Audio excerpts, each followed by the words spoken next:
ओम नमो रामदूताय। गजानन भगवान की जय। ओम शुक्लांबरधरं विष्णुं शशिवर्णं चतुर्भुजं प्रसन्नवदनं ध्यायेत् सर्वविघ्नोपशान्तये।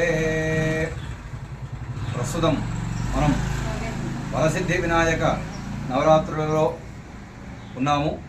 స్వామివారి యొక్క సంపూర్ణ అనుగ్రహాన్ని కోరుతూ అందరూ కూడా అంగరంగ వైభవపేతముగా ఎంతో భక్తి శ్రద్ధలతో పూజాధికాలు నిర్వహిస్తూ ఉన్నారు.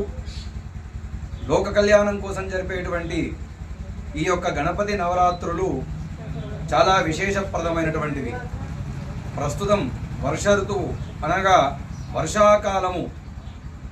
ఈ వర్షాలు ఎక్కువగా రావడంతో నీరంతా కూడా కుంటలలో చెరువులలో పారుతూ ఎక్కువగా మురుగుగా ఉంటాయి. దాని ద్వారా అనారోగ్య సమస్యలు, చర్మ సంబంధితమైనటువంటి ఇబ్బందులు, అంటు వ్యాధులు వచ్చేటువంటి అవకాశం ఉంటుంది. అవన్నీ తొలగిపోవడానికి గణపతికి ప్రీతిగా 21 రకాల పత్రితో పూజించి ఆ పత్రిని గణపతితో పాటుగా నీటిలో నిమజ్జనం చేయడం ద్వారా ఆ నీరు కలుషితంగా ఉన్నటువంటిదంతా కూడా శుద్ధి కలిగి మనకు వచ్చేటువంటి ఇబ్బందులని, అనారోగ్య సమస్యలని ఆపివేస్తుంది. అట్లాగే మనము మట్టి వినాయకుడిని పూజించుకోవడము మనకు చాలా విశేషమైనటువంటిది.